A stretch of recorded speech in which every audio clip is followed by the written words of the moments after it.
under Buhari. We are not seeing this effect on common men, common economy. It is not the arrest of 7 terrorist commanders upon return from Hajj.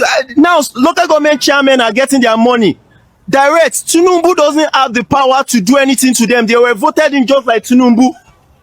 So choke your local government chairmen too. Choke your governors too. Tinubu cannot withhold their money. Pilgrimage at Katsina Airport should tell Nigerians the arrest of 7 terrorist commanders upon return from Hajj pilgrimage at Katsina Airport should tell Nigerians 2 things. Those 2 things we'll go discuss for this video. 1. Mo kí gbogbo ojú tó wò mí káàkiri ayé, mo kí wa lọ́kùnrin lóbìnrin lọ́mọdé lágbà nínú ilé yìí.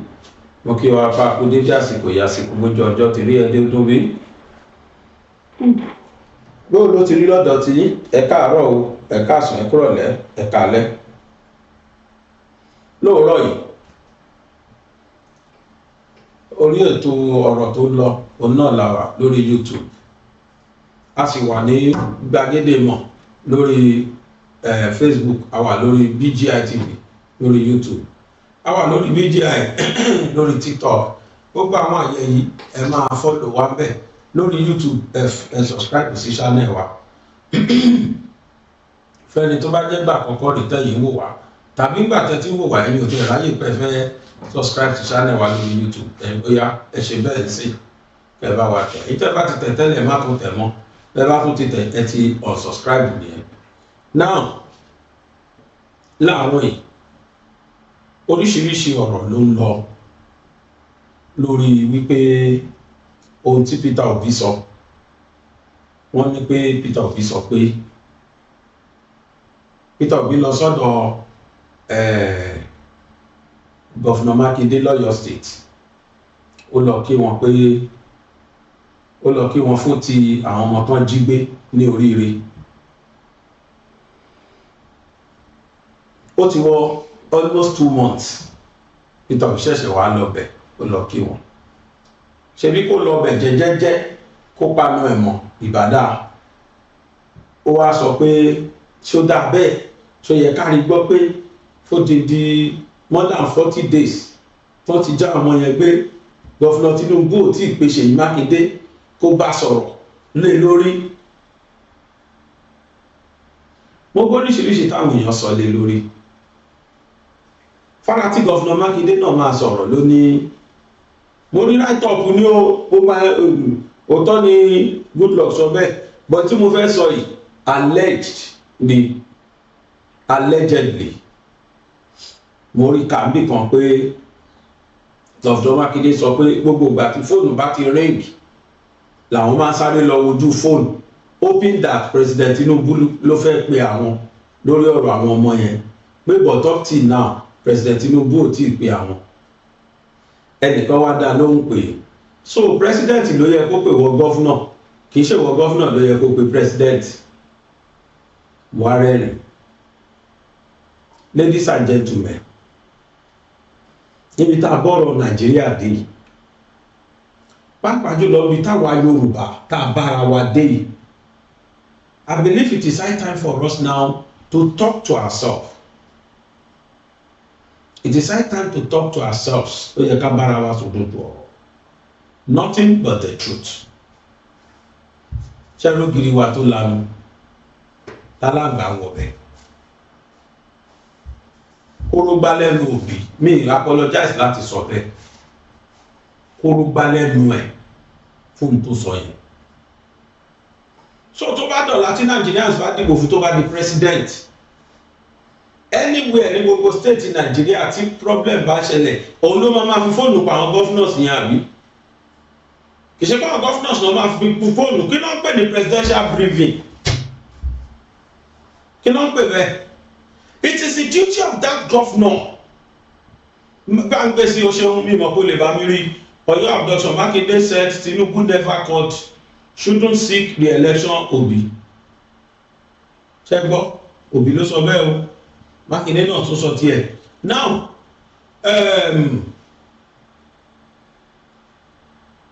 tẹ̀síwá gbé tí mo fẹ́ sọ pàápàá. Tó bá jẹ́ pé tí Obi bá di president, gbogbo state ló máa fi fóònù pè kiri. ògiri àwa Yorùbá ti ń lanu aláǹgbá ti ń wọbẹ̀. Gbogbo nǹkan láti sọ di politics, gbogbo nǹkan láti sọ dòṣèlú. And let us face reality lẹ́nìí. Tinubu has no business in calling any governors lórí any fortune or misfortune tó bá ṣẹlẹ̀ ní state ẹ̀. Do you know why? The way the governors were elected was the same way Mr. President was elected. They are all executive office holders. Executives ni wọ́n. Àwọn tó ń pè ní executive làwọn tó ń fìbò yàn. Tó jẹ́ pé wọ́n wà nípò aláṣẹ. Tó máa execute law. Ló ṣe pé wọ́n ní executive. Àwọn náà máa execute law. Àwọn tí wọ́n máa make law òun làwọn lawmakers. Nǹkan báyìí jẹ́ ká sọ dòfin. Láti èyí ló ti dòfin. Wọ́n á pass executive á fi òǹtẹ̀lú gbà ó ti dòfin. Ẹni tó máa interpret òun náà ni judiciary. Section 1 subsection 2 according to subsection 3 another subsection another interpret iṣẹ́ legislature judiciary nìyẹn. So oníkálùkù wọn níṣẹ́ lọ́tọ̀ọ̀tọ̀. Now if one executive is higher than another executive nínú arakaka structure of Nigeria. Oníkálukú ló mọṣẹ́ tiẹ̀, oníkálukú dẹ̀ ló mọ ibi tágbára òun dé. Ìdí nìyẹn tí Mr. President ò fi lè fún gọ́fúnà kankan ní query lórí pé báwo ló ṣe state yẹn sí. Wọ́n tọ́jú state sí lọ́wọ́ bó a ṣe tọ́jú federal sí president lọ́wọ́ ni. Àwọn gbogbo national the whole country ni wọ́n parapọ̀ ni wọ́n gbéṣẹ́ ìlú fún Mr. President. The whole state citizen and indigenous residents ní state yẹn ni wọ́n parapọ̀ gbé iṣẹ́ state fún governor. Ó wá depend lórí bí governor yẹn bá ṣe darí sí. Lóòótọ́ ẹni tó jókòó sí chief executive officer òun náà ni Mr. President. But àwọn chief security officer state kọ̀ọ̀kan àwọn state governors ni. Tí security bá ṣẹlẹ̀ ní state kọ̀ọ̀kan, it is the duty of Mr. Governor láti kọ́kọ́ face insecurity yẹn, láti sa gbogbo apá nígbà tápá bá pín ni Mr. Governor ṣe máa request fún nǹkan tó bá need lọ́dọ̀ president. Òun ló máa pe president tàbí kó lọ síbẹ̀ kó lọ brief fún president nígbà tí nǹkan kan ṣẹlẹ̀ ní Dùgbẹ̀. Ṣé Dùgbẹ̀ ni tí bomb blast ṣẹlẹ̀? Mákindé lọ s'Àbújá ni ó lọ brief Mr. President. Adé ẹ̀gbọ́n lẹ́nu Fáyọ̀ṣe wípé Mr. President fún ní 50 billion.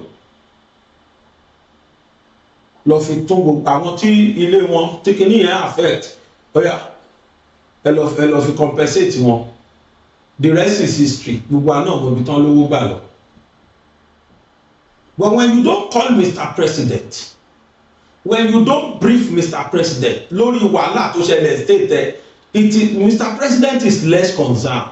In tó ń sọ tí ò fi jẹ́ kó pe president ní pé ó ká oṣù ẹ̀tọ́ president kan ni kó máa ṣàyànjú náà sí state kọ̀ọ̀kan rárá àfi tó bá lọ fún state visit. Àmọ́ tí Mr. President bá wá rí i pé bó ṣe á dùn kínní yẹn òun á dùn ẹ̀ childishly ó qualify. Government lè pronounce state of emergency. Wọ́n máa yọ ẹ́ ló jẹ́ bẹ́ẹ̀ tó bá ṣọ́ra. You never brief Mr. President Ìpínlẹ̀ Bọ́rọ̀dé. You never went to Aso Rock because of it. You never called him. You are expecting him to call you. Ọ̀rọ̀ wọ̀sí tí ò ṣe gbọ́ ni. And I wouldn't blame Obi. Obi is receiving advice from madman. Òun náà fẹnu ara ẹ̀ sọ. I used to take advice from madman. Ní o ṣe ń sọ̀rọ̀ ẹ̀ torí ẹ̀ pé ló ṣe máa sọ̀rọ̀ ẹ̀ tó ní skọ́nskọ́n. How could you expect a home Mr. President or a state governor? And the funniest part is this same governor ó ń du presidency ò fẹ́ gbapò lọ́wọ́ Mr. President ó bá president ṣọ̀tá and it's what you know ó mọ̀ pé John de pápẹ́ fún president ni you are not expecting president to be calling him he refused to brief Mr. President how then could Mr. President be calling him on top of waiting gbogbo ọ̀nà tí wọ́n wá ń gbà láti gba àwọn ọmọ yẹn sílẹ̀ tí federal ṣe you are truncating the effort then what else mo ti ẹ̀ gbọ́ pàápàá from a reliable source pé Mr. President ti pa àwọn army láṣẹ kí wọ́n lọ dá army barrack síbẹ̀ sí oríire local government kọ́ lọ dá army barrack síbẹ̀ ìsáṣe state government ló máa kó army barrack ló máa dá army barrack ilẹ̀ òǹkọ́ ló máa kó army wá sí state federal ló máa jẹ bẹ́ẹ̀ so tó bá approve pé kọ́ kó army barrack sórí oríire local government definitely iṣẹ́ state iṣẹ́ federal government so federal government has no business with security of any state. I stand to be corrected. Supervisor only federal government máa jẹ́ complementary complementary role only federal government máa play but number one security man in a state ló máa kọ́kọ́ bẹ̀rẹ̀ tó máa gbẹ́rù yẹn báyìí ibi tó bá gbèdé torí wọ́n fún lówó ẹ̀ wọ́n fún ní owó ẹ̀ owó kó secure state ẹ̀ wọ́n fún onápè ní security vote àwọn ọmọ tá à ń sọ yìí gọ́fúnà lọ́ńtẹ̀ ní tí ó bá lọ́ńtẹ̀ tí ó sọ léyàdílé pẹ́ ṣó yẹ kó ti má gba ọmọ yẹn dé látijọ́ yìí ni but because it's less concern èèyàn tó kò sí béèyàn ṣe lè pẹ̀ lórí ibi tó éṣíkéṣí máa bá ń bẹ̀ kí ni gọ́fúnà wá ń ṣe látijọ́ ìtàn sọ fún wa pé ẹ má wọrí là ń gbọ́ láti over 1.5 months now. Kí ló ń ṣe the same? We don't know. I even doubt it if the governor knows whereabouts of those children. The actual place to what I say, I doubt it that the governor knows. Ìjọ tí wọ́n bá sọ̀rọ̀ kí lámọ̀ tó bá sọ. Two factions la gbọ́. Àwọn kan sọ pé wọ́n béèrè sharia, wọ́n béèrè tó fi àwọn èèyàn wọn lẹ̀. Wọ́n tún mọ̀ tán lọ sọ 1 billion sí Benin Republic. Àwọn yẹn jáde wọ́n láwọn ò sọ bẹ́ẹ̀ èyí táwọn sọ̀rọ̀ àwọn tábà gbàgbọ́ ní méjèèjì láti ìgbà tán ti wá sọ̀rọ̀ yẹn àti ẹ̀wà gbọ́n kọ̀ọ̀kan mọ́ rárá obìnrin tán máa ń gbé síta kó sọ̀rọ̀ ìjọ tí ẹ sọ̀rọ̀ mọ̀ bọ́n pa wọ́n ni bọ́n wà láyé ní àmọ́ wọn tí tomorrow tèmi bá jẹ́ kan nínú àwọn òbí àwọn ọmọ yẹn ṣé mi lè gbé dì sí Yorùbá bọ̀ wọ́n lọ́mọ ẹni kú ó sàn jọmọ ẹ nínú lọ ká ní kọ̀ọ̀kan nínú àwọn ọmọ yẹn kó jẹ́ ikú dàrẹ́ẹ̀tì ló kú pa àwọn ìyá àti sunkún wọn ti panu mọ́ wọn ti mọ̀ kúkú ti pọ̀ mọ́ àwọn wọn ti gbọ́kàn kó bẹ̀ bọ̀ tí wọ́n jí láwọn tí wọ́n rí pé ọmọ àwọn wà níbi báyìí ó wà nínú igbó kan ọmọ ọdún 2 ọmọ ọdún 3 ọmọ ọdún 4 ó wà nínú igbó kan káàdẹ̀ mọ́ solution sí tẹ́ǹtà fi ṣe gọ́fúnà tí ó sọ̀rọ̀ fáwọn security ti gọ́fúnmẹ̀ntì ti federal government tún encourage kó yẹ lọ tẹ́ẹ̀tún dìgbé à curfew pé kó máa dá wọn dúró kó máa lè wọnú gbó yẹn lọ so what, the governor should tell us what is it what's it all about what's it up to wọ́n fi gbogbo governors ni wọ́n fi security most especially àwọn the so-called opposition wọ́n mọ̀ máa fi security wọ́n mọ̀ máa fi ṣe politics Nàìjíríà ni wọ́n fi sọ government of the day lẹ́nu ni ẹwà mọ̀ tó fọ́nì jù ládùúrú owó ńláńláńlá táwọn governors wá ń gbà lórí local government kọ̀ọ̀kan kí náà fi ṣe most of them pàápàá jùlọ gbogbo south west governor mi rò pé kankan fún local government state ẹ̀ ní autonomy I don't think so kò tí ẹ̀ tọ́ sí governor kankan kí kankan ṣẹlẹ̀ state ẹ̀ kó lóun retí kí president kọ́kọ́ pé òun pé ẹ̀ for what kódà tó fi máa wọn ọba wọn a máa lọ sí Aso Rock lọ bá president ni nílùú wa fẹ́ nǹkan báyìí ìjọ wo ni Ṣọ̀ún Ògbómọ̀ṣọ́ sì lọ sí Aso Rock náà Olúbàdàn jìnnà sí Aso Rock láti lọ máa béèrè kí náà fẹ́ ní ìlú wọn bàbá gbogbo ayé ni now everybody lè lọ everybody free kì í ṣe olúwa ìta àgbọ̀dọ̀ olúmi adá sọ̀rọ̀ ṣé mo tẹ ìlédè láàjì ẹlọ́bàájà rí láburú bá ti kọ́ kìbọ̀ pé èsì wà yìí but irú àwọn yẹn tó jẹ́ state governor entourage náà ló tún máa gbé wọn wá sọ̀rọ̀ why can't he go there but he's doing politics he's practicing politics he's playing politics with the lives of those children. Ẹ wá jókòó sí Ìbàdàn ẹ retí kí president máa pè yín àwọn òbí àwọn ọmọ yẹn ló sì gọ o àwọn náà sì gọ o tó bá kóra wọn jọ tó jára wọn sí òbò tí wọ́n bọ́ síta tó sọ̀jọba lẹ́nu kí á ló máa wá solution sọ́rọ̀ ọmọ ẹ̀. Ìgbòho dẹ̀ sọ pé òun rẹ́dí láti lọ ẹ sọ Ìgbòho dọ̀ta ask Makinde if he's a friend to Sunday Igboho if he's happy with what Igboho is doing all around. If he believes in any action that Igboho is taking, ask your governor if it is true he believes in him.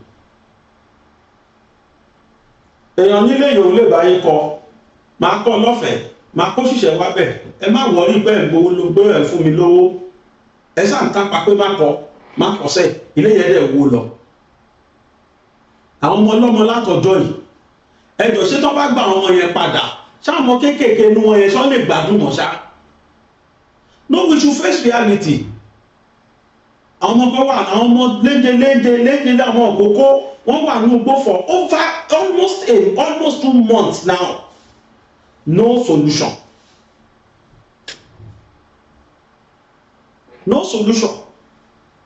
Tí kò bá jókòó tó ń retí àṣẹ ni obìnrin tó ń gbà jáde láìpẹ́ òun pẹ̀lú connection àwọn combination òun àtàwọn federal ọlọ́pàá náà jọ lọ gba obìnrin àtọmọ ẹlẹ federal government ní the same Ọ̀yọ́ state àwọn tó lè gba àwọn ọmọ yẹn lẹ tó lè gba ọmọ àtìyẹ yẹn lẹ ṣé wọn capable láti lọ gba àwọn ọmọ tó gbé yẹn lẹ but when the state government said no you people must not go and it's the alpha and omega of the state olóbi state ẹ nǹkan kí nǹkan tó bá sọ ní state lábẹ́gẹ́ kò sí nǹkan tí Mr. President lè ṣe àfi tí crisis bá wà nílùú yẹn wọ́n jọ dìbò yan wọ́n ní president ò lè fagídí sọ pé ó yẹ ẹ lọ gbá ọmọ yẹn wá without the cooperation of the state government.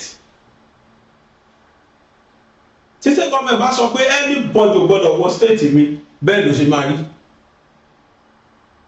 anybody yín ẹ gbọdọ̀ wọnú state mi wá o olóyìn state ẹ̀ àyàfi táwọn tó jẹ́ state assembly bá yarí fún táwọn aráàlú náà yarí tó jẹ́ pé ìsọ̀nìṣò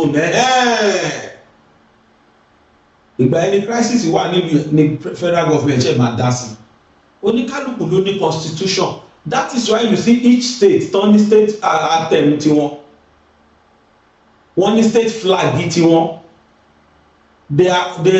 àwọn náà ní autonomy lábẹ́ ara wọn wọ́n dá pawó tí wọ́n wọlé kìí ṣe federal náà pa IGR wọn fún internet generated revenue owó tó ń pa wọlé kìí ṣe federal government náà lọ kó fún ó kàn níye tó máa remit fún federal government ni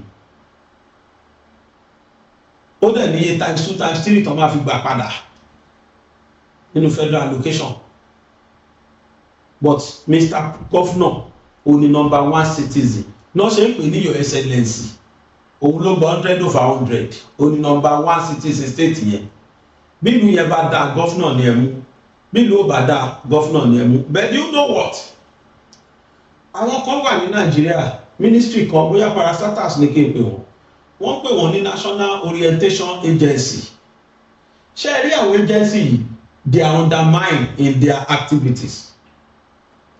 The activities is totally undermined. Wọn ò ṣiṣẹ́ yẹn dojú àmì. Àwọn orientation kan wà tó yẹ kó máa fún citizen Nàìjíríà tí wọn kì í fún wa. Ó yẹ kó máa orientate wa pé ṣé ẹ rí state yín tó bá ti dá ẹ̀yin state governor. Tí state yín bá ti ní àbùjẹ̀jẹ̀kù ẹ lọ bá state governor yín. Ọ̀rẹ́ yìí tó jẹ́ pé local government kọ̀ọ̀kan lẹ́wà ní sọ̀bọ̀. Bí kankan bá ṣe local government yín ẹ lọ bá local government chairperson yín ẹ lọ dìmú kóun náà lọ fún state governor lọ́rùn but there is no orientation for us. Bí títì bá bàjẹ́ ń bì kan sí láfẹ̀wá kan bí láfẹ̀wá bá bàjẹ́ sí most of us are ní àlọ́ burúkú la mú tún ní Tinubu yẹn ṣá ẹ wo títì bó ṣe rí ṣé Tinubu ló ṣe títì Abẹ́òkúta. Someone is in charge of títì Abẹ́òkúta, which is our state governor, and mark you kí tó wá ṣe gbogbo títì Abẹ́òkúta ló tún jẹ́ ti state. Ọ̀nà mẹ́ta ló wà ní Nàìjíríà yìí, a ní trunk A, a ní trunk B, a ní trunk C. Trunk A ní gbogbo ọ̀nà tó bá ti link state méjì papọ̀, gbogbo ọ̀nà tó bá ti link state méjì papọ̀ tàbí tó link country kan mọ́ country kan papọ̀, country wa mọ́ country kan. Àwọn ọ̀nà kan wà lọ́nà díròkó kankan ẹ tó lọ líkì mọ́ Benin Republic, tó líkì mọ́ Sẹ̀mẹ̀ border. Gbogbo àwọn ọ̀nà yẹn trunk A ní federal government ló ní wọ́n. Any developmental project ẹ bá rí bẹ́ẹ̀ tó lọ federal government ló gbọ́dọ̀ ṣe, kò sí tó kan state ń bẹ̀. Gbogbo àwọn ọ̀nà Badagry lọ bẹ́ẹ̀ yẹn, lọ Tọ́pó lọ kankan, kò sí tó kan state government. Ọ̀nà federal trunk A ni. Tẹ́lítì bá Akálá ṣe state government ilé fún federal government ilé fún state government lówó pé bá mi ṣe to taste. State government dẹ̀ lè rí pé ó ń disturb àwọn ọmọ ìlú òun, federal government ò tí tètè dáhùn kí state government máa fowó àpò ẹ̀ ṣe. Federal government gbọ́dọ̀ rí state ẹ̀, ó gbọ́dọ̀ rí fọ́ọ̀mù owó yẹn padà fún, ó gbọ́dọ̀ rí fund owó yẹn padà fún, ó gbọ́dọ̀ rí fund iyekíye tó bá ná sí. Ayé Buhari ni Buhari ṣòfin pé anybody gbọ́dọ̀ bóun ṣe federal road, ìbá àbàjẹ́ jù bẹ́ẹ̀ lọ sáfilẹ̀ torí wọ́n fi gbà òun náà mọ̀ kọ́nà 10 naira kan gba 300. Ó bá ní anybody kí state governor kankan wá bóun ṣe federal road mọ́. So trunk A road ọ̀tọ̀, trunk B ó ní àwọn ọ̀nà tó wà nílùú tó líǹkì ìlú méjì papọ̀, bóyá bí ọ̀nà tó líǹkì Ìjẹ̀bú àtàbẹ́òkúta papọ̀, ọ̀nà tó líǹkì Ẹ̀gbá pẹ̀lú Ayétòrò Yewa papọ̀, ọ̀nà tó bá ti líǹkì within the state tó líǹkì ìlú méjì papọ̀ trunk B ni. State government ló ní ojúṣe, state government láti túnṣe gbogbo revenue tó bá pa ń bẹ̀, state ló ní, àpò state ló ń lọ. Trunk B road nìyẹn. Tabawari tí ọ̀nà bẹ́ẹ̀ bàjẹ́, àtọ̀nà federal o àtọ̀nà state o, èpè láwọn èèyàn máa ṣe Tinubu ìpapà olóbùkún ní máa yẹ. Kò sí tó dẹ̀ kan Tinubu ń bẹ̀. Tinubu ti fún state governor yín lówó, òun ló pọ̀ tí ò ṣe. Kí ló wá pè trunk C? Ọ̀nà local government kankan. Ẹni pé within the same local government, ṣùgbọ́n ọ̀nà yẹn lọ líǹkì mọ́ local government mi, ọ̀nà yẹn líǹkì ara wọn láti wá àsìmídé torí trunk C ni. Ọ̀nà kan wà tó máa líǹkì láàrin local government yẹn síra wọn. Irú àwọn ọ̀nà yẹn wọ́n ń pè ní trunk C, local government ló máa ṣe, local government ló ní, owó tó bá pàǹdé owó local government ni. Bẹ́sẹ̀ wá wọn bí tọ́mọ ti dàrú ní ṣọ́ọ̀bù báyìí, tọ́mọ ti dàpọ̀ wọ́ọ̀dù bí Yorùbá ṣe máa ń sọ, àwọn state government wá gba gbogbo allocation local government, àwọn nìkan náà wá kó àti trunk B àti trunk C, àwọn nìkan náà ṣe pọ̀. Àwọn local government kan wá wà wọ́n ti gbowó ọ̀yà ní wọn lórí o, bọ̀ kò ní sí developmental project kankan bẹ̀, wọ́n ní kankan táyé ní. Tó bá dẹ̀ dásìkò bò wọ́n lọ bẹ̀ lọ gbàgbó, wọ́n lọ bẹ̀ lọ campaign, wọ́n kọ́ kí mọ́tò àwọn bàjẹ́, àwọn mọ́tò tó lè gba ọ̀nà tí ò dáa, àwọn olú àwọn mọ́tò ẹ̀nà máa kó dání. Ìpẹ́lẹ̀ máa ní tán máa kó yílọ́ọ̀sì bàmbà títáyé wọ́n ti mọ̀ ọ̀pọ̀ náà táwọn lọ yìí ò dáa, but yílọ́ọ̀sì kan máa kọjá lórí ẹni irú àwọn yẹn náà máa kó náà mọ́tò ńláńlá iná máa kó dání. Àwọn bọ́ọ̀sì wọn ò jẹ́ kó fancy cars lọ sí irú àwọn bẹ̀, gọ́sọ́ wọn mọ̀ wọ́n wà wẹ́ẹ̀, wọ́n mọ̀ pọ́ náà yóò dáa, wọ́n dẹ̀ mọ̀ pé owó local government yẹn àwọn làwọn gbà táwọn náà, wọ́n ò dẹ̀ rẹ́dí láti tún local government yẹn ṣe. wọ́n dẹ̀ fẹ́ lọ ọ̀nà yẹn láti lọ tọrọ ìbò lọ́wọ́ àwọn aráàlú yẹn, but because we are blind, because we have no knowledge, torí pé ànílàkàyè wọ́n á tún dé ẹ̀tún rí tó máa kọrin kí wọ́n àwọn ìyá yẹn á tún máa jùdí kódà àwọn míì àtún máa ṣọ. Gọ́fúnà wa ń bọ̀, ẹni yẹ kó dé kó má bẹ̀ anybody field, kọ́ máa dénú ilé wa ká máa sọ wọ́n ló kò fọ́ lórí iṣẹ́ ẹ̀yà wèrè ká tó wá dìbò fún yín lẹ́lẹ́kejì. Ṣé bẹ́ẹ̀ lọ́nà wa tẹ́ gbà débí? Rárá o, wọ́n á ti wá ó pọ̀ la, wọ́n á ti wá fáwọn èèyàn 10,000 500 5,000 ẹ mọ̀ pé fúnṣọ yín náà ń rà, wọ́n á ti wá kówó fún wọn, wọ́n á ti fún wọn lówó. Gọ́fúnà ń bọ̀ lọ́la o, ẹ bọ́ star kẹ́ pọ̀gbọ́n lórí field, ẹ bá mobilize àwọn èèyàn, wọ́n á ti gbówó fáwọn kan nínú abúlé yẹn, ẹ mobilize àwọn èèyàn jáde o. Iná tó yẹ kẹ́ ẹ béèrè tí gọ́fúnà ti gba allocation lọ́wọ́ president lọ́wọ́ ẹ̀ pé kó bá yín ṣe ná, ó ti gbọ̀ tí kò sápò. Ọ̀nà yín tí ò dá tó ń gbàbọ̀ yẹn gọ́fúnà ti gbowó lé lórí, kò fún àwọn local government, ó gbà ó kó sápò. Tó yẹ gbogbo yẹn ló yẹ kẹ́ ẹ ṣe, kẹ́ ẹ yarí fún wọn. Rárá o, wọ́n bá ti kó 10,000 fojúlé kọ̀ọ̀kan, owó ńlá wọn á bọ́ síta, wọ́n tún máa wá jó. Àwọn yẹn náà dẹ̀ ti gbọ́n, wọ́n ti di ráìsì ike méjì, wọ́n ti àwọn tó bá wọn zílẹ̀ wọ́n ti ní kan zílẹ̀ ráìsì ike méjì, wọ́n á ya fọ́tò wọn sí. Àní kan pín búrẹ́dì Ọlọ́run ṣàánú wa, búrẹ́dì ìkan pín búrẹ́dì fáwọn èèyàn, búrẹ́dì táwọn èèyàn tún jìjà jùlọ tó ń jà sí. You see, the so-called poverty is a deliberate action on Nigerians.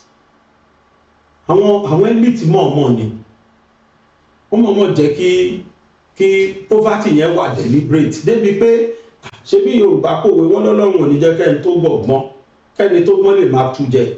Nítorí fi ṣe wá nìyẹn, àwa tá a jẹ́ mẹ̀kúnnù wọn ò fẹ́ ká rí jẹ, wọn ò fẹ́ ká rí mu, débi pé táwọn bá gbé nǹkan tó máa jọ wá lójú dé á sáré jọ wá lójú àbẹ̀rù àdẹ́dìbò fún wọn. That is not the logic behind it. Everybody bá wà okay in his own comfort zone, wọn ní gbé ìgbèkúgbé yẹn wá ká gbà lọ́wọ́ wọn. Tó bá ti ń lọ rúbẹ̀ yẹn báyìí, wọ́n ti mọ̀ pé àwọn ti ṣe, wọ́n ti mọ̀ pé there is no efficacy of their governance there. Wọ́n mọ̀ pé àwọn ènìyàn ò mọ̀ pé àwọn ṣèjọba rárá, wọ́n dẹ̀ fẹ́ lọ gbàgbó lọ́wọ́ wọn. Wọ́n wá lọ bẹ̀, wọ́n ti gbé ráìsì yẹn dání, ráìsì ike méjì ni wọ́n sílẹ̀ pa wá ya fọ́tò wọn sí. Wọ́n ti ṣe owó agbọ́nrán burúkú dànù tọ́ṣẹ́ máa jáwó náírà tó máa taṣọ tó yẹ pé tẹ́ bá rí owó tó ń tẹ́ǹtì, wọ́n taṣọ tó ń ṣe ọ̀ṣàrà tó bá ti ṣàbá ìlójú wọn táwọn èèyàn náà ti rí orí wọn ti tàn lọ́lẹ̀, wọ́n ti gbàgbé wà láwọn. Táwọn yẹn bá wá dé, wọ́n wá máa ka gbọ́nrán yẹn márùn-ún fún ẹnì kọ̀ọ̀kan tójú tó ẹ̀yìn ò bá ní tẹ́nu bá jẹ ojú àti níṣẹ́ la máa gbàgbé nǹkan tó ń ṣe wá. Tó bá yá àwọn kan wá dìde, àkí gómìnà wa pé káàbọ̀ sà, ṣé ẹ rí ládùúgbò yẹn náà kú ní títì wa bó ṣe rí, ìyẹn náà ní ẹ má wọlé gbogbo ẹ̀ la máa ṣe, àti rí bí pé kò rí tẹ́lẹ̀ látọdún mẹ́rin, bí ojú ẹ̀ fọ́n kò rí ó mọ̀. Káwádé nìkan kó dìde confidently pé ẹ̀sà ṣé ríran ẹ̀rí títì tẹ́ gbà bọ̀, owó local government wa locations wa tẹ́ gbà látijọ́ yìí, ṣé kò tí tó kàn wá ní abẹ́ gba location lórí local government wa. Kárẹ́ ni sọ bẹ́ẹ̀ pẹ̀lú ògo Ọlọ́run kò ní dijọ́ kejì, torí bẹ́ẹ̀ ni yẹn bá ṣe ń kó mẹ́fà iná máa ní kán lọ gbé wa. Wọ́n lè ní gọ́fúnà ń pè kó wá gbowó, alọ́nà máa rí wọn ní rábọ̀ ẹ̀. That is politicians for you. Ó ní kálukú wa corporate kó dé local government wa kẹ́ẹ̀ ti ṣàwọn òkú ńláńlá sọ́wọ́. Wọ́n ṣe ní north, wọ́n ṣe fún Sàràkí nílọrin, wọ́n lẹ̀ ní òkò kò mọ́jú tóun fi dé airport padà tó fi sá lọ. Ìgbà yẹn ni wọ́n bẹ̀rẹ̀ ó tó gẹ́. Ó bọ́lẹ̀ báyọ̀ ló fẹ́ lọ kàmpé bá wọ́n lẹ̀ ní òkò gidi tààrà. Eré ló sá padà sí airport tó tún fi fly padà. Wọ́n fi òkò sí dé airport ni. Ẹ bá ṣe bẹ́ẹ̀ fún gbogbo olóṣèlú ni, Ọlọ́run ló mọ bí Nàìjíríà ò bá ṣe rí, but orientation àwa yóò tó. Gọ́fúnà bá ti wá jẹ́, a tún máa wá dẹ̀yìn. Àwọn ọmọ ìwà l'Amẹ́ríkà wà London wà Canada o, a máa wá dẹ̀yìn, kẹ́lọ máa bá wọn jẹ́ lọ́wọ́ máa yàn ṣe ra wọn léṣe nítorí ẹni bà future wọn jẹ́, nítorí ẹ tó ná future wọn. wọ́n kó àwọn èèyàn látijọ́ yẹn wo ṣùgbọ́n ti kó àwọn ọmọ yẹn ẹ lọ wọ́n ṣe búra wọn lọ́yọ̀ state wọ́n ti fẹ́ búra wọn pa àwọn èèyàn ti fẹ́ búra wọn pa Mákindé máa tún ṣe sí ẹ máa ṣe president ẹ máa ṣe kinní kan ọ̀rẹ́ rẹ̀ ni. We don't know anything in this country. You see, Buhari tó sọ pé all our youth are lazy ṣó parọ́ ni kì í ṣe lazy pé wà lè ṣiṣẹ́ lazy pé our brain is very lazy, we cannot make research. That is why those sọ pé we are lazy. Ẹ jẹ́ kó ṣe básìkò by January next year máa wò láti December yìí lọ pàápàá as soon as tọ́ba ti ṣí campaign level ẹ̀ máa wò àwọn yẹn dẹ̀ gbọ̀n wọ́n ti gbé 1,000 béèlì báyìí wọ́n kàn já wọ́n kàn dálé àwọn èèyàn kan ṣùrù mọ́ ní àlọ́ máa ṣe àyàtọ̀ sádìyẹ tán dé mọ́nú àgbò tán wá ń dóúnjẹ lẹ̀fẹ̀ bàbá ti gbowó yẹn ti gbàgbé ìṣòro wa forgot àwọn tí ìṣòro wa mọ́ àwọn tí mọ́ people are dying on them now so this Tinubu has no business with that state. He has done his own needful. Tó bá jẹ́ àwọn arìn kà pé zero ayé ìbàdàn ní zero allocation ká láàrin kà bẹ́ẹ̀ pé tó owó January o Tinubu ò tí ì release o wọ́n san owó kan láti 2026 wọ́n san owó oṣù méjì péré wọ́n san allocation méjì péré wọn ò tí ì rí gbà ẹ́. It is then every one of us can go for him. O ti render state wa useless. Owó tó yẹ kán rí lọ́wọ́ rí ná but this man doesn't do that. As soon as he became president times 10 ni owó tó ní kálukú gbà náà gbà sí. àìmọye state allocation wọ billion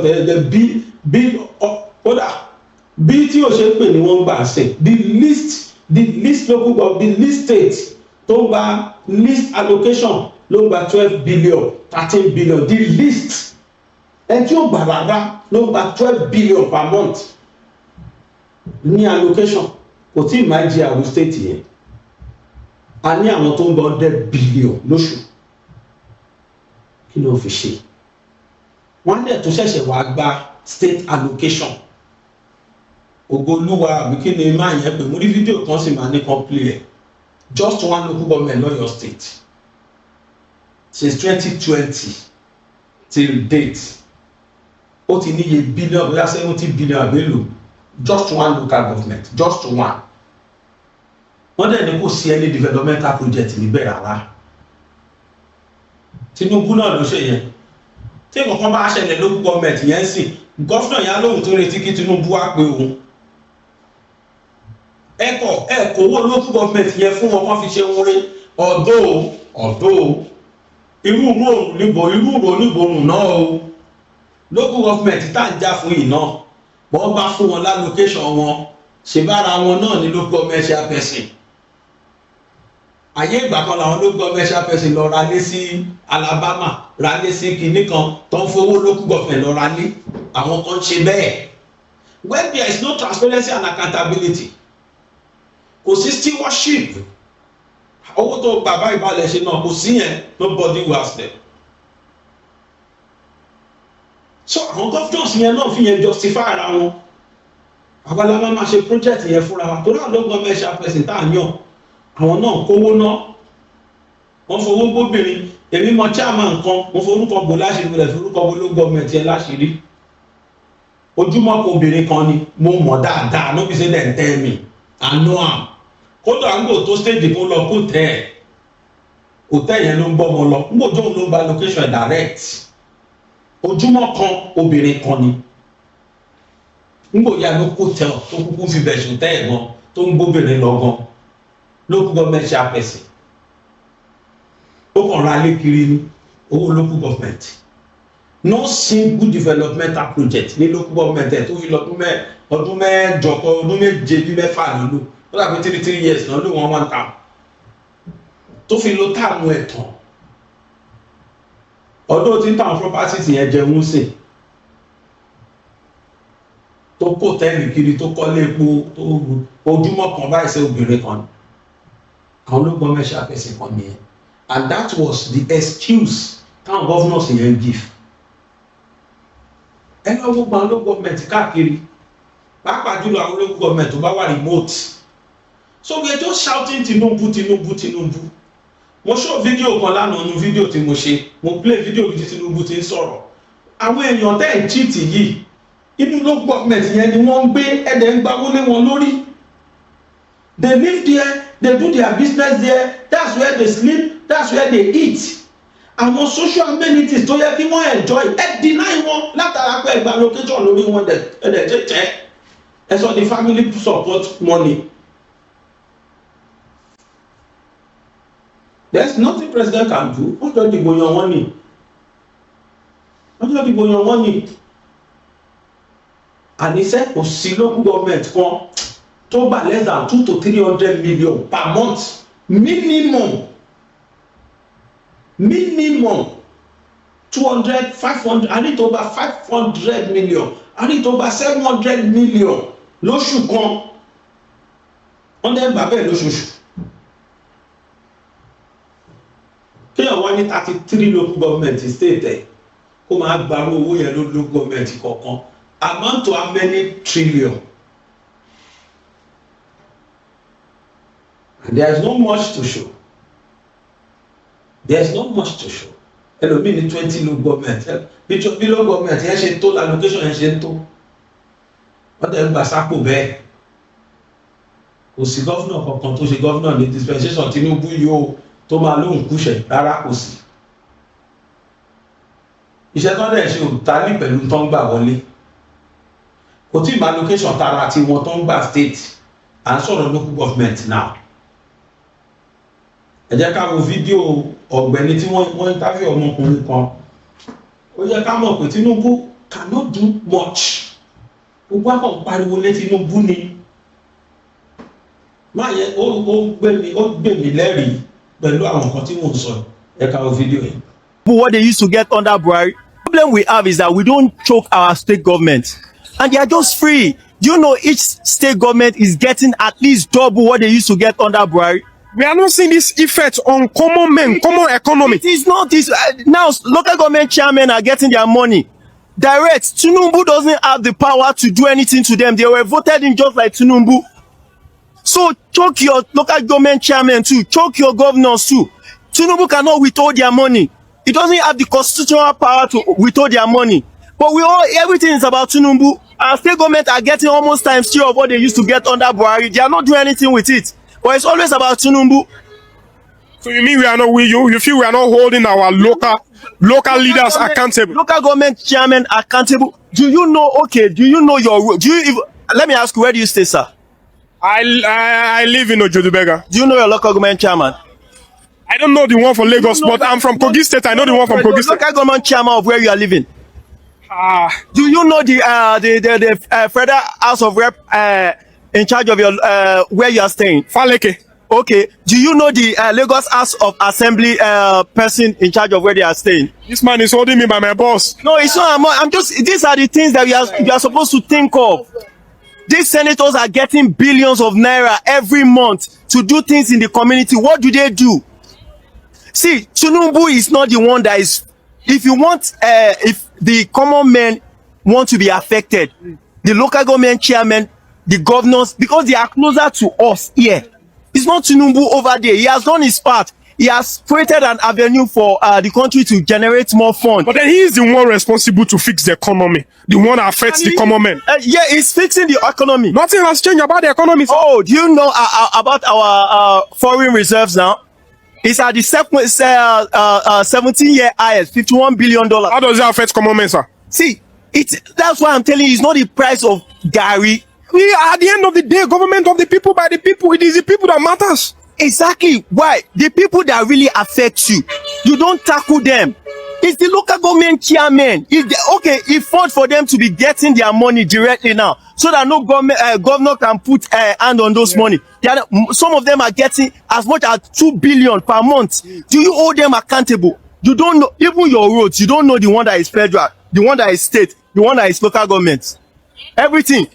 If you see pothole in your street, you shout Tinubu. You don't know that your street is the duty of the local government chairman. See, the problem I have with our youth is that I think Buhari was right when he said that Nigerian youths were lazy. He wasn't talking about Oya Ozu or whatever. Intellectually, we are lazy. Google, research, know what is going on in your country, know the roles of all these your elected people. It's not just Tinubu. You understand? Tinubu cannot withhold a governor's allocation for 1 minute. He doesn't have that power. You understand? So most of these things, our governors get it, they land with the money, they don't do anything. Because you know why? They know how the people will shout Tinubu. I think we should start creating more awareness on these allocations given to the state governments, the local government. Google it. Under Buhari, the least states will be getting double now of what they used to get under Buhari. Yes, I have an initiative that I'm planning towards that, a campaign. So thank you very much for being on my show. You've spoken so well. And you are intelligent, you are bold. Thank you. Well, your name again? Ola. You are from which state? I'm from Oyo State. Oyo State. Ẹ káàbọ̀ padà ṣe ti rí ẹgbọ́n tọmọkùnrin yẹn sọ àwọn tí ó ní orientation ní youth ló sọ̀rọ̀ yẹn ṣé wá rí gbogbo wa pátápátá ló yẹ ká ní orientation yẹn gbogbo wa ló yẹ kọ́rọ̀ yẹn yé local government kankan tẹ́ ń wò yẹn bọ́n bá ṣe pọ̀ tó ní state kan nínú governor ṣe máa ń dùn tó tọ́ bá ṣe pọ̀ tó ní state kọ̀ọ̀kan nínú governor kankan ṣe máa ń dùn tó ètò ní 30 local government ètò ní 20 ètò ní 33 ẹyọ kọ̀ọ̀kan nú wọn kẹ̀rí tá a bá ń kàyé tí wọ́n gbà ní ordinary April report ló sì wà níta yìí ètò gba 780 something million naira wà nú wọn ní oṣù kan lóṣù kan péré 780 something million naira just one local government àìmọye irú ẹ̀ bẹ́ẹ̀ náà káàkiri gbogbo 33 àìmọye irú ẹ̀ káàkiri gbogbo 20 gbogbo wọn kẹrin kọ́ ni wọ́n rí developmental project gọ́ọ̀mẹ̀ntì gan tó tiẹ̀ fún wọn lóṣooṣù bẹ́ẹ̀ yàtọ̀ fún kan san salary ṣé lóṣooṣù yẹn náà dẹ̀ ni wọ́n develop local government yẹn ni we are only wasting money the way me am looking at it níṣẹ́ ló yẹ kí state tàbí local government máa kọ lẹ́tà sí government pé a ní project báyìí tá a fẹ́ ṣe ní local government wa o wọ́n ti mọye salary táwọn òṣìṣẹ́ ń gbà project wọn bá láwọn ṣe yẹn ó yá déédéé iye owó yẹn nìkan fi ránṣẹ́ kó má máa jẹ́ every month allocation because the way tẹ́mi fi rí wọ́n fi sàn governors yẹn dolówó ni àbí tó bá dẹ̀ jẹ́ gbọ́dọ̀ local government náà ló lọ direct táwọn ṣe àpẹsẹ̀ yẹn bá gbà báyìí nígbà bá ti yọ salary kò kú sí pé developmental project kankan lọ lọ́wọ́ gbọ́ bá sọ èlò ní salary local government bóyá 200 million wọ́n dẹ̀ gba 780 kìíní kan million wọ́n ná sí gbá náà sáwùká náà 400 gbogbo 300 plus tó kù wọ́n kó sáko wọ́n wá lọ máa ra lé ní kìíní kan wọ́n máa lọ ṣe kìíní kan bì kan wọ́n máa kó tẹ́ẹ̀lì obìnrin lọ́tọ̀ ojoojúmọ́ wọ́n kàn máa jayé bí ẹni jẹ́jú lápò tó rí gbóná fẹ́ ná 400 million sí now Ọ̀wọ̀ state governor nílùú ẹ̀ wá wà lára lack of development tó wà ní local government yẹn ẹ lọ wo gbogbo àwọn local government tó ń gbowó lálálé lórí yìí o ẹ lọ wo àwọn classrooms wọn káàkiri tó bá dẹ̀ fi wọ́n hàn lórí tẹ́lì a máa sọ pé ẹ̀ráyè Tinubu báyìí wàláì lára Nàìjíríà yìí lára south west wa yìí àwọn local government míì wà tó jẹ́ pé school wọn tójò bá rọ̀ direct lójò bọ̀ wà báwọn student nínú ilé nínú classroom wọ́n dẹ̀ gbowó tó yẹn lórí local government yẹn classrooms àwọn schools tó wà London local government yẹn tójò bá rọ̀ báyìí direct wọ́n ṣẹ̀ṣẹ̀ wọ́n wá kó àwọn ọmọ wọn kúrò nínú class yẹn wọ́n wá lọ kó wọn síbi tí pàánù ò tí ì jà níta ti witness rí ni ó mi ìdárúkọ local government kankan mi ìdárúkọ state local government tẹ́ ń gba minimum of $700 million million naira lé lórí lóṣooṣù ẹjọ́ èlò náà fẹ́ fi renovate irú school bẹ́ẹ̀ èlò lè fẹ́ fi renovate ẹ̀fẹ́ tún pàánù ṣe school wo ló yẹ kó ní Gerard ibi táwọn local government míì ní owó dé ọ̀nà tó bá fẹ́ change gbogbo pàánù school yẹn tó fẹ́ sọ di Gerard wọ́n lè ṣe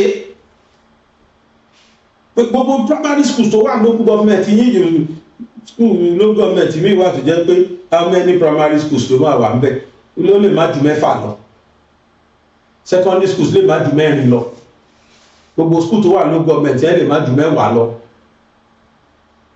kẹwàá sọ pé oṣooṣù lẹ́fẹ́ máa renovate àwọn schools yẹn ṣé local government ẹ gba 700+ lé lórí èlò ló fẹ́ renovate èlò ló fẹ́ tún pààlò school ṣe èlò ló fẹ́ ṣe sílì èlò àti sílì àti pààlò school mi ó pọ̀ jù ó lè máa ná wọn ju 2-3 million lọ ó lè máa ná wọn jù bẹ́ẹ̀ lọ 2-3 million naira tó bá tó bẹ́ẹ̀ rárá tó bá tó bẹ́ẹ̀ nígbà tó ṣe pọ́nṣẹ́ fẹ́ rúfù gbogbo léèwé school mi wà tó jẹ́ pé just 3 classrooms ló wà ńbẹ̀ just 3 yet òjò àtún máa pa wọ́n ní classroom yẹn wọ́n dẹ̀ gbárù allocation tó yẹn bọ́ kí ni Tinubu fẹ́ sọ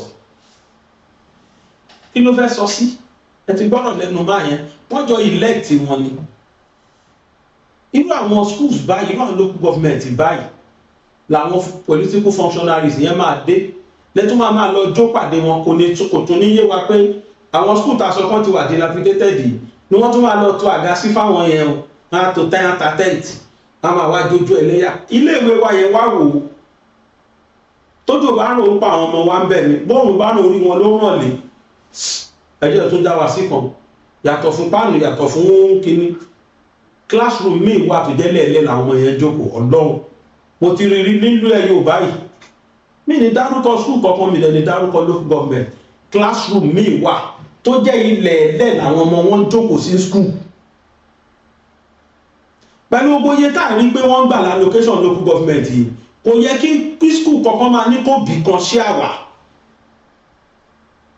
òbí ló fọwọ́ rẹ̀ kan ṣí à tọmọ yín bá ti wọ secondary school I stand to be corrected sir èyí tó sì ṣẹlẹ̀ sẹ́mi yí àyè ní last year ọmọ mi méjì ló wọ secondary school akànṣe oríṣi méjì ni wọ́n forí ìrù báyìí déléèwé tí ò ṣe gbé sínú mọ́tò orí náà fi rù dé school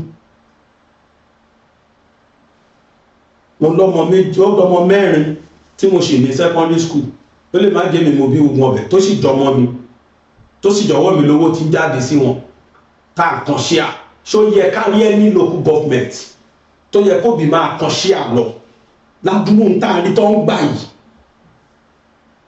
èlò náà fẹ́ ṣe ṣú àsì local government èlò lẹ fẹ́ ṣe ṣe àsì local government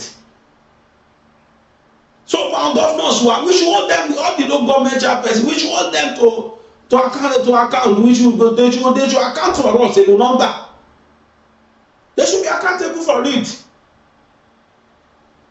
a máa pariwo Tinubu ni o Tinubu wá gbé láti wá gbèjà Tinubu bẹ́ẹ̀ gbogbo wa pátá ló jẹ́ pọ́nrọ̀ ìwọ lọ́pọ̀ wa lọ́rọ̀ ní òye gbogbo wa lọ́rọ̀ ní òye and every month ẹni wọ́n gba 600 million ní lórí ló gọ́ọ̀mẹ̀ntì wọ́n gba 500 million ló gọ́ọ̀mẹ̀ntì wọ́n gba 400 million ìtọ́ gba 700 and kìíní kan million ìtọ́ gbé 100 and kìíní kan million gọ́ọ̀mẹ̀ntì kan dẹ̀ gba gbogbo owó local government yẹn bẹ́ẹ̀ bọ́ ṣe pọ̀ tó yẹn á dẹ̀ dá sápò wọ́n máa yìn fún wọn wọ́n máa yìn lé wọn lọ́wọ́ gbogbo local government pátá ló yẹ kí school wọn wà òkè gbogbo ẹ̀ ló yẹ kó ní standard chair in fact as a matter of fact kò sí nǹkan tó burú tó bá install inverter sí àwọn schools yẹn because the money is there owó yẹn wà tábà ní ká lọ Google sí owó April allocation lásán ó wà lórí Google mo ti kà ní gbogbo ilẹ̀ Yorùbá mo ka local government kọ̀ọ̀kan ilẹ̀ Yorùbá iye tán fún state kọ̀ọ̀kan lórí local government kọ̀ọ̀kan I was mad while reading it I was mad orí mi tán lọ́lẹ̀ torí mi di olùkùrù báyìí kò yẹ kó bí kankan máa lóhùn kan ṣíà lọ sí school àwọn governors wá ń cheat wa gan wọn ọ̀dẹ bẹ̀rù Ọlọ́run rárá kódà níbi tí owó yẹn dá dé tẹ́lẹ̀ rí owó yìí dé o ẹ jẹ́ kí wọ́n sọ fún wa kí wọ́n fowó àwọn owó yẹn ṣe fún local government wọ́n bá ra uniform fún local government fọ́mọ school àgbọn wọ́n bá ti yọ salary ohun tó mọ̀ pé ohun tó máa ẹ̀gọ́ fowó jù ní local government kan salary ni wọ́n yọ salary teachers wọ́n yọ salary staff wọ́n yọ salary tó bá ti san salary bẹ́ẹ̀ mi náà ṣe ń wò ó dà pé state government ló san salary àwọn òṣìṣẹ́ àwọn teachers mi rò pé local government by local government náà fi ń ṣe torí state government ló ń bá àwọn èèyàn lọ sí àwọn school local government yẹn káàkiri definitely state government ló ń san tó ráhùn náà gba location local government tó bá ti wá yọ salary àwọn òṣìṣẹ́ kúrò ń bẹ̀ kí ló kù olóma ìgọ́fù owó jù ẹlòmídẹ́wà gbogbo capacity staff wọn àti teachers àti gbà àtàwọn àkàn tó ṣẹ́ ló gọ́ọ̀mẹ̀ àti everything ká ní 30 ẹ̀ tó gbàdúnú wọn bóyá 250,000 yàtọ̀ fowó ló gọ́ọ̀mẹ̀ chairman ẹ wá pé ẹnígbà 40 ẹnígbà 70,000 ẹnígbà 100,000 ẹnígbà ẹ wá pé gbogbo ẹ̀ tán ẹ jẹ́ ká sọ pé 100 million báyẹn lọ èlò ló kù ní 778 million èlò lówó ló gọ́ọ̀mẹ̀ chairman èlò lówó àwọn councillors àwọn legislatives èlò ní gbogbo ẹ̀ èlò ló ṣẹ́kù ẹ̀wà àwọn máma wá kàwé lábẹ́ iléèwé tó ti fẹ́ wó tán ẹ̀dẹ́ skul mi pàápàá ògiri àlàpà báyìí ni ẹ̀ẹ̀bẹ̀rù ọlọ́run ẹ̀yin governors sí south west ọlọ́run ní ìsàwọn tó kù torí pé kò sí tó kàn mí south west ni mo bá lẹ́jọ́ tàbá rírú léèwé bẹ́ẹ̀ àwọn aláàrẹ ìráyé Tinubu ò ti ẹ̀ta sí wa ṣé Tinubu ò ta sí wa lóòótọ́ Tinubu ti ráwọn èèyàn sí wa wọn fi jíṣẹ́ ni lọ́wọ́n ayé olú sí wa o Mr. Obi kó ọ̀rọ̀ ẹ̀jẹ̀ kò sí tó kan Tinubu pẹ̀lú kó máa pe Mákindé ló máa pe Tinubu ló máa sọ fún Tinubu ràn lọ́wọ́ tó fẹ́ látọwọ́ federal government láti lè release àwọn ọmọ yìí àwọn dẹ̀ try wọ́n gbé gbòòwò dìde wọ́n gbá àwọn ọlọ́pàá dìde wọ́n gbá àwọn security dìde níṣẹ́ ni wọ́n lọ declare curfew pé kán máa wọnú gbọ́ àwọn yẹn náà yẹn wọ́n yà dúró tí wọ́n jẹ́jẹ́ wọ́n yà ń bá lù mí ṣe ẹni ẹ̀gùn bá gún lẹ́sẹ̀ ló ṣe lákálákátà lábẹ́ lọ bá fọ̀rọ̀ ọmọkùnrin yìí bá fi parí ọ̀rọ̀ mi kẹ́ gbọ́ allocation just one local government ẹ̀dùn lòun dárúkọ Ògbóolúwa kẹ́yìn náà wá gbọ́ kí náà fi ṣe bá gbọ́ ọmọkùnrin yẹn sí. èèyàn jẹ lórí nǹkan tí ò sóòótọ́ ọ̀rọ̀ bẹ́ẹ̀ máa bá èèyàn jẹ lórí nǹkan tí ò sóòótọ́ ọ̀rọ̀ bẹ́ẹ̀ ọ̀tọ̀ ni kó o sọ nǹkan tẹ́ni yẹn ṣe kó o dẹ̀ fi fáàtì sí local government l'Ógbómọ̀ṣọ́ Ògbóolúwa local government bá mi ṣí àyè àwọn ará Ògbóolúwa bá mi ṣí àyè sọ́dọ̀ wọn kí àwọn náà kan máa listing kí wọ́n gbọ́. I challenge you Governor Ṣèyí Mákindé àti gbogbo èyí tẹ́ ń gbẹnu sọ fún wọn online kẹ́ wá challenge mi lórí fídíò yìí. Governor Ṣèyí Mákindé ti gba close to 18 billion naira láti 2020 ni o tó bá yẹ pé láti Ìbàdàn ti wọlé ni mo fẹ́ ṣí mọ́ wọ́n ti gba bí 20 something wọ́n ti gba more than wọ́n ti gba bí 20 something billion naira lórí local government yẹn kò dẹ̀ sí ọwọ́ state government kankan ní local government yẹn ọwọ́ state government kankan báyìí tó tó ẹ̀jẹ̀ project 1 billion naira kò sí ní local government yẹn gbẹ̀yìn ará Ògbóolúwa yìí ni mo bá lọ́rọ̀ because a ní lè continue kí ló government yìí kó tó continue we need to stop government yìí ti bà Ọ̀yọ́ state jẹ́ tó pọ̀ gan I still have a lot of evidence about this government tó mo sì máa gbé stakasiko ló ti tó àwọn nǹkan tí mò ń sọ yìí by the time tí wọ́n bá lose ìtàn tí ọwọ́ EFCC bá ba gọ́ọ̀mẹ̀ntì wà lóde yìí gbogbo ará Ọ̀yọ́ state yóò máa kí mi pé èmi mo la èmi ní mi jẹ́ kí ẹ̀tàn gómìnà tó ń bẹ lórí lọ́wọ́lọ́wọ́ Governor Ṣèyí Mákindé torí owó tó kó jẹ yìí òun àtẹni tó ń gbé bọ̀ náà jọ kó jẹ èyí tó yàn as gómìnà kò wá ṣe tọ́ táàmù ìyẹn ni wọ́n jọ kó yẹn jẹ ní sódà tí yẹn náà lè wà dífẹ́ǹdì owó yẹn àti Débò Ògúndóyin mo sì ń bọ́ lórí tiẹ̀ gbogbo owó àwọn fáàmù Fáṣọlá fáàmù tẹ àwọn owó benefit tẹ jẹ lórí ẹ̀ láì dẹ̀ ṣe nǹkan kan tẹ fi àwọn fáàmù yẹn ṣe tẹ fi gba grant tẹ fà àwọn fáàmù yẹn gba grant gbogbo ẹ̀ mò ń bọ́ lórí ẹ̀ àìpọ́ǹpù owó sí local government owó tẹ̀ ń gbà táwọn local government chairman yìí ò lè sọ̀rọ̀ mo sì gbọ́ wá ṣe fídíò lórí yìí náà òun ló mú Akeem Ọlátúnjí kan lọ́ máa ṣe fraud Akeem Ọlátúnjí mo ti rò pé gbọ́n mi lẹ́yìn ara wọn náà ṣùgbọ́n torí pé kò sówó wọ́n dẹ̀ fẹ́ dìbò federal rep wọ́n wúwo lágídí wọ́n wá lọ ń ṣe nǹkan tí ò tọ́ láti máa fraud aráàlú láti rówó màá ṣe fídíò lórí yìí mo ń bọ̀ ẹ lọ ń talẹ̀ federal government ẹ lọ ń yíṣẹ́ fáwọn èèyàn fún ṣọ́ọ̀bù wọ́n wá ń béèrè rìsíìtì ẹ̀ lè rìsíìtì provide fún wọn láti mọ̀ pé owó tí ò tọ́ lè gbà lọ́wọ́ wọn mo sì ń bọ̀ lórí yìí náà ẹ̀yin ará Ògbólúwa local government ẹ̀yin ni kẹ́ ẹ jáde kẹ́ ẹ fìbò sọ̀rọ̀ tẹ́ bá fẹ́ kí rárá continue owó local government yín tó ti gbà láti 2026 máa gbé síbẹ̀ kẹ́ ẹ rí so kò ń sọ̀rọ̀ pé mò ń parọ́ mọ́ wọn owó federal government allocation ni owó tán ní kán ná sí local government àwọn owó tó yẹ kán ná sáwọn gbèríko yín kankan ní state governor Ṣèyí Mákindé ń kó náà lẹ́yìn kan sanwó salary àwọn òṣìṣẹ́ local government yẹn nìkan bẹ́ẹ̀ ó tán owó tó kù ẹ̀ wọ́n fi ṣiṣẹ́ sí local government yín ni ẹ wo bíríìjì tó jálá náà yẹn sìn ọ̀nà yẹn ti pín méjì ní àwọn aráàlú yẹn ò lè gbà gbé ìgbà lọ́mọ́ sìn ẹ̀dẹ̀ ń gba owó local government wọn owó Ògbólúwa local government láàrin 5 years sísìn báyìí 6 years sísìn ẹ ti gba bíi close to 18 billion naira ẹ ẹ̀dẹ̀ ṣe any project kankan sínú Ògbólúwa ẹ̀dẹ̀ rò pé Ọlọ́run ò ní bí ẹ̀dẹ̀ rò pé tẹ́yìn owó tó yẹ kó jẹ́ ẹ̀tọ́ ọmọ mẹ̀kúnnù tẹ́yìn wá ń kó láti fi kó property jọ fáwọn ọmọ tiyín ẹ̀dẹ̀ rò pé ìbínú Ọlọ́run ò ní dé báyìí ẹ parọ́ ni tẹ bá rò pé ìbínú Ọlọ́run yẹn ò ní dé báyìí ẹ parọ́ ni gómìnà Ṣèyí Mákindé owó mẹ̀kúnnù táwọn mẹ̀kúnnù ń sọ́fà ẹ̀yin wá fẹ́ kó yẹn láti fi kó property jọ fọmọ tí yẹn dẹ̀ bí wọ́n pé ìbínú Ọlọ́run ò ní dé ẹgbàgbé ẹ̀ ìbínú Ọlọ́run yẹn ń bọ̀ wá báyìí kí ìbínú Ọlọ́run tiẹ̀ tó dé náà gọ́ọ̀mẹ̀ntì EFCC yóò tẹ̀ ti kọ́ gbago many things yẹn padà fáwọn mẹ̀kúnnù náà kí ìbínú Ọlọ́run yẹn tó dé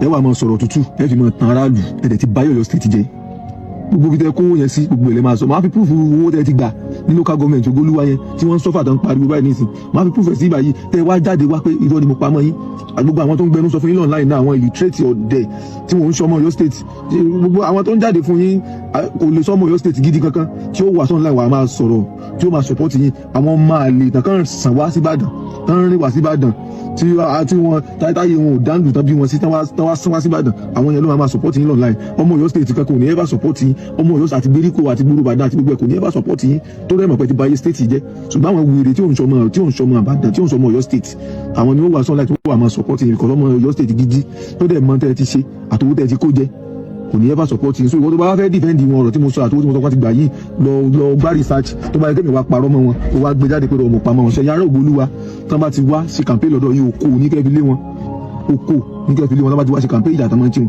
tán bá tó ti wá láti bá máa fọ̀rọ̀ tuntun tàn yín òkò àní nǹkan tí mo sọ yìí gbogbo ẹ̀yin radio station anybody tó bá ti wá tó ní APM lòun ẹbí lè rè pé ọmọ kan tó ń jẹ́ Ìṣọ̀lá jáde pé owó tí Ṣèyí Mákindé ti gbà láàrin 2020-2026 sí Ògbólúwa táwọn ọmọ ẹgbẹ́ wọn ń pariwo yìí pé wọn ò ṣe nǹkan kan sílùú àwọn pé mo ní close to 18 billion naira níbi tí ẹ máa fi proof ẹ̀ sí ẹ wá fi proof yẹn níbo tó bá ti wá sí radio station gbogbo ẹ̀yin radio station pàápàá ní ẹbí wọn lérè pé wọ́n náà ti gba almost 18 billion láàrin 6 years sí local government yìí káwọn wá mú proof wà kí mo parọ́ máa wọn Ọlọ́run ó san gbogbo yín lẹ́san.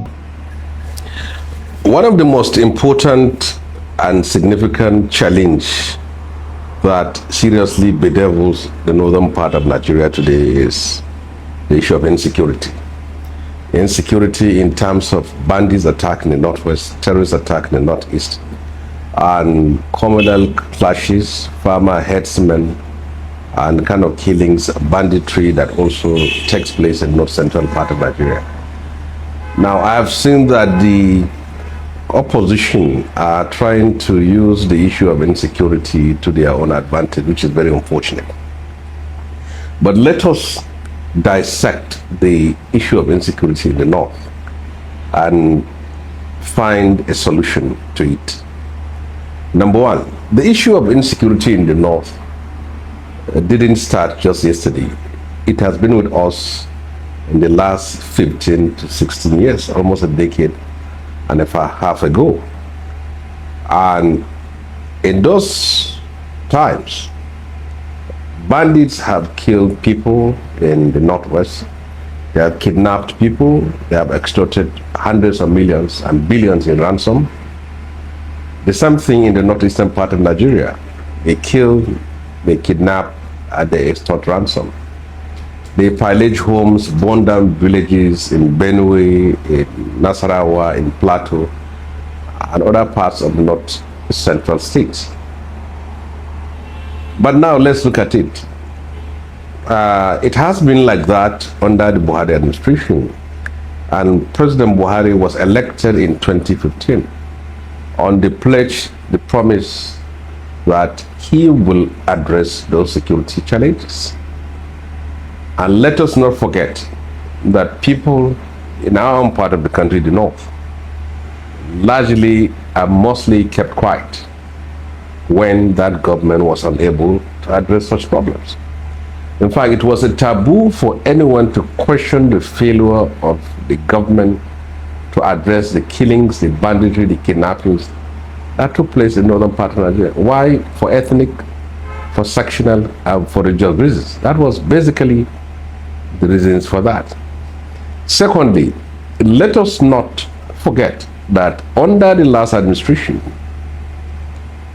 the key positions in terms of security were headed by Northerners. All the major positions from Chief of Army Staff, Chief of Defense Staff, Chief of Naval Staff, Chief of Air Staff, DG SSS, DG NIA, Inspector General of Police, and even the heads of paramilitary agencies like Immigration, Customs, Civil Defense were all headed by Northerners. They couldn't find solution to it. And under the present administration, the president too appointed key Northerners to hold key positions in those security networks. But the problems were not solved. Who are these bandits and who are these terrorists? These are people that mostly come from northern part of Nigeria. They are people who were from the same ethnic group and they call themselves Muslims. And they attack churches, they attack mosques, they kill Muslims, they kill Christians, they kill children, they rape women, they burn down villages, all in the name of banditry and terrorism. And let us also remind ourselves that we're not alone. What we are facing as a nation is the same thing that what Chad is facing, the same thing what Northern Cameroon is facing, the same thing with Mali, Burkina Faso, and Niger Republic. They are all facing the same deadly terror attacks.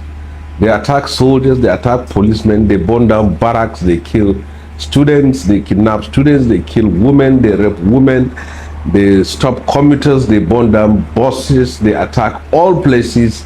This is a regional problem. Now, secondly, why are people, many people, not happy when this partnership is working between Nigeria and the United States? It is a fact on the ground that this partnership is producing results. This is the only country that has shown interest in our security problems and are practically involved, including using their own resources to solve the problem. We have been battling with this for 1.5 decades.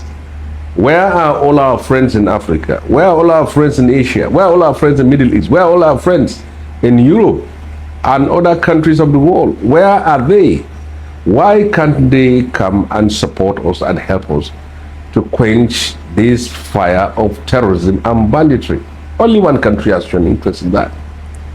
So, for me, I believe that as a nation, we must take this as a challenge, as a problem we should all solve. We must unite as Muslims and Christians, rally around our army, rally around our security agencies to defeat banditry and to defeat terrorism. This is what we should do. We shouldn't be taking political advantage of it, of which some are trying to do. They don't celebrate when terrorists are killed. They don't celebrate when bandits are killed. But people make mockery of our armed forces, of our security agencies each time they launch attacks and they achieve successes. If not for people like that sacrificing their lives, where would you have been? Let us not forget, these soldiers, these policemen, this security agency are fathers, they are uncles, they are brothers, they are breadwinners, and they are risking their lives for us to sleep peacefully in our homes. This is a problem that we all have to solve. trying to rope in the president, trying to blame the president for a problem that is now region that of which one of our own was in power for 8 years, couldn't address it. I think we're not being very fair to ourselves. So I want to see a common result, a common action, a united country, irrespective of your religious affiliation and cultural identity, rally around our security forces to achieve the ultimate aim of annihilating, of crushing, of destroying terrorists and their bases in northern part of Nigeria, and giving support to those countries like the United States that is here to help us with their own resources and their own personnel. This, I believe, is what we need to do. Those who are trying to use it to achieve the political objective of changing government in 2027 should use other issues, not issues that have to do with the life of ordinary people, with the freedom of ordinary people, and with our survival as a nation. You shouldn't be celebrating because terrorists launch attacks on our military. You shouldn't be celebrating because terrorists kidnap students, and as such you want the students to remain in captivity until you achieve your political objective. That is not supposed to be for a patriot and for anybody who wants peace and is interested in peace in this country. This is my view on that.